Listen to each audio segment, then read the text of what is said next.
Renungan Harian 18 November dari buku This Day in Baptist History 2 dengan judul Seorang Fundamentalis Berlidah Perak. Nats yang diambil 2 Samuel pasal 23 ayat 8 sampai 12.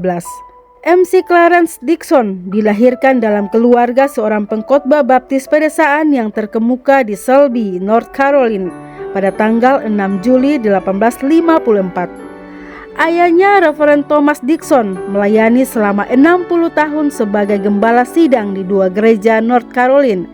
Thomas Dickson juga banyak dipakai oleh Tuhan dalam bidang penginjilan di seluruh wilayah negara bagiannya. Pada usia 12 tahun, MC Dickson muda mengakui iman pribadinya kepada Yesus Kristus dan dibaptis oleh ayahnya bersama 97 petobat lainnya selama kebangunan rohani yang dipimpin ayahnya. Seperti yang diharapkan, MC dipanggil Tuhan untuk melayani di bawah khotbah-khotbah setia ayahnya. Pendidikannya diperoleh di Akademi Shelby. Setelah itu, ia melanjutkan pendidikan lebih lanjut dan lulus dari Wake Forest College. Dia ditabiskan kepada pelayanan Injil pada tahun 1874. Setelah lulus dan ditabiskan, Reverend Dickson melayani 2 gereja baptis pedesaan sebagai gembala untuk waktu yang singkat. Kedua gereja tersebut berada di tengah kebangkitan rohani ketika dia keluar pada tahun 1875 untuk masuk ke seminari teologi baptis yang terletak di Greenville, Carolina Selatan. Di sana ia belajar teologi di bawah bimbingan Dr. John Brodus. Karunia penginjilan gembala muda ini terus membuatnya menonjol saat dia menggembalakan gereja baptis di Chapel Hill, North Carolina. Pertobatan terjadi secara konstan dalam pelayanannya. Reverend MC Dickson kemudian dipanggil ke gereja baptis pertama Asheville, Carolina Utara pada tahun 1880. Di sanalah dia menikah dengan Nona Susan Mary Fashion. Pada tahun 1882, dia ditawari posisi presiden Wake Forest College, tapi dia menolak tawaran tersebut. Sebaliknya, dia menerima undangan penggembalaan di Gereja Baptis Immanuel di Baltimore, Maryland.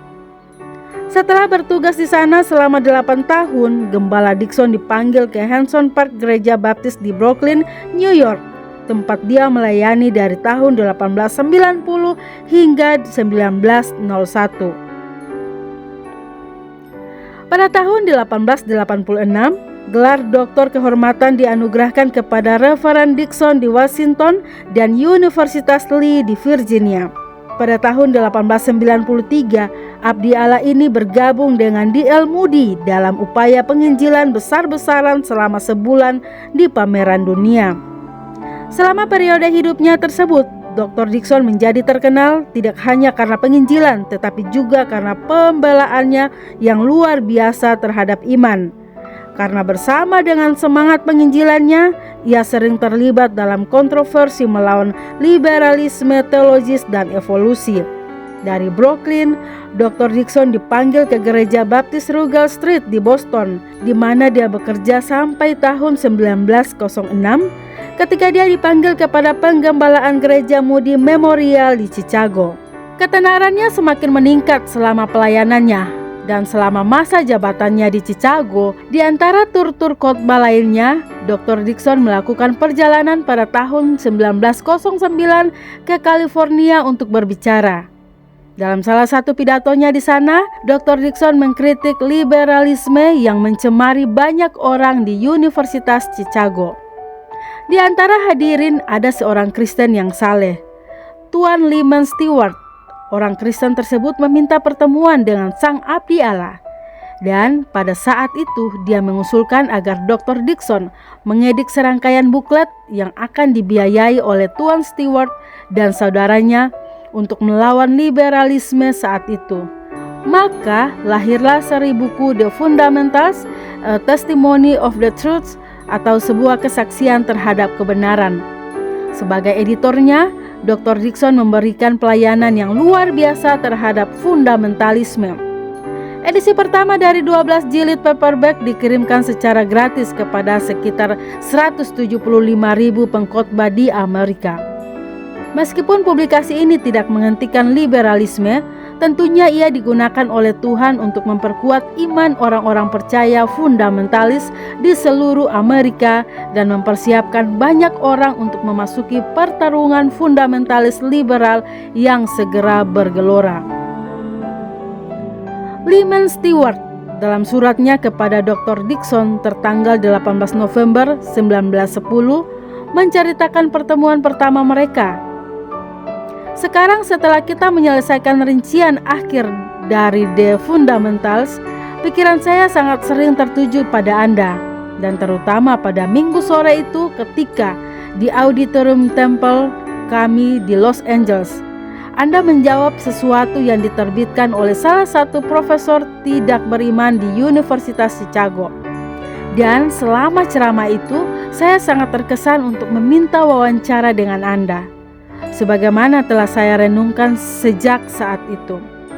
Sepertinya Tuhan pasti telah memberiku keberanian untuk meminta wawancara, karena saya secara alami sangat enggan bertemu dengan orang asing.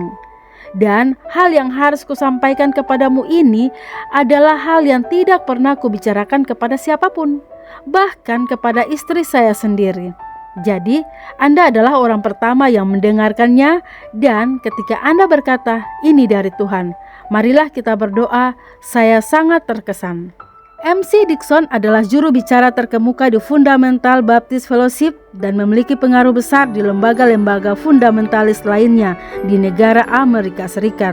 Dari tahun 1911 hingga 1919, periode waktu yang meliputi masa-masa sulit Perang Dunia Pertama, Dr. Dickson melayani sebagai gembala sidang di Gereja Tabernakel Spurgeon di London, Inggris.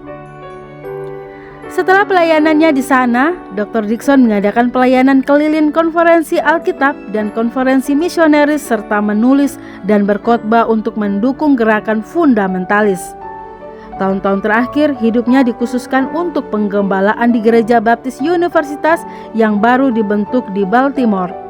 Sampai Tuhan memanggil hambanya ke rumah kekalnya pada tanggal 14 Juni 1925.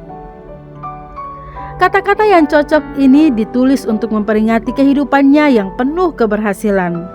Dickson mencerminkan sifat-sifat kesalehan pribadi, semangat penginjilan atau diperkuat oleh hubungannya dengan D.L. Moody dan Charles Spurgeon, dan rasa jijik yang kuat terhadap apa yang disebutnya sebagai kejahatan aneh dari modernisme. Tragisnya, banyak gembala muda baptis di zaman kita yang lebih menyerupai kaum yang bercampur daripada kaum separatis dan percaya bahwa pertempuran telah berakhir.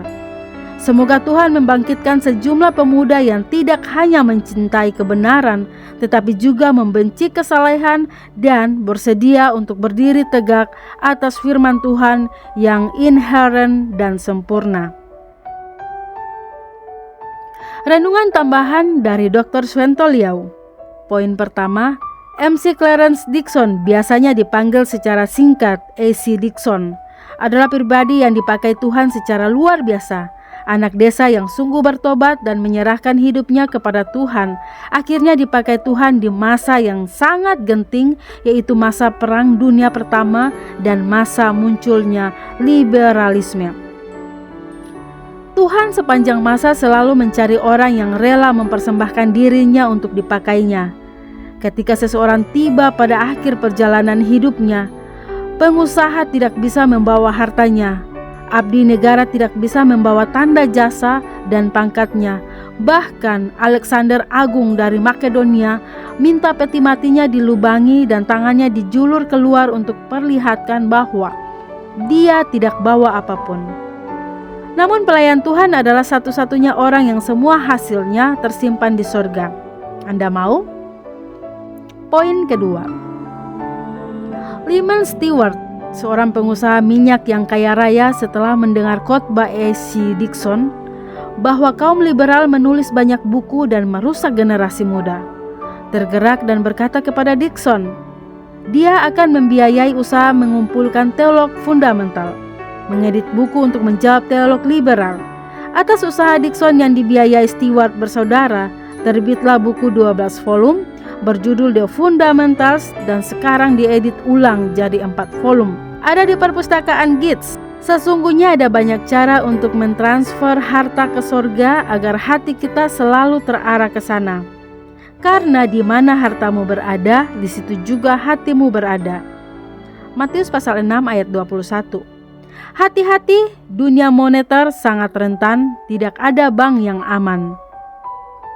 Poin ketiga, kekristenan sejak dimulai Yohanes Pembaptis yang membaptis orang yang percaya pada Injil yang diberitakannya. Kemudian diberitakan para rasul Kristus, terus dihantam iblis secara fisik maupun secara doktrinal. Jika kita baca surat Galatia, kita dapatkan hantaman doktrinal yang awal ialah menambahi syarat keselamatan yang seharusnya hanya melalui iman kepada Kristus dengan pelaksanaan Taurat. Kemudian, iblis bertindak lebih dahsyat melalui menambahi syarat masuk surga dengan baptisan.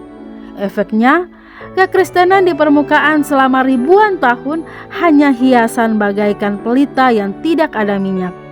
Untunglah ada kaum Anabaptis yang bergerak di bawah tanah yang membaptis ulang mereka yang akhirnya diselamatkan oleh Injil yang benar. Injil yang benar terpelihara oleh kaum Anabaptis. Demikian renungan hari ini 18 November bersama saya Lina Dadi. Tuhan Yesus menyertai dan Maranatha.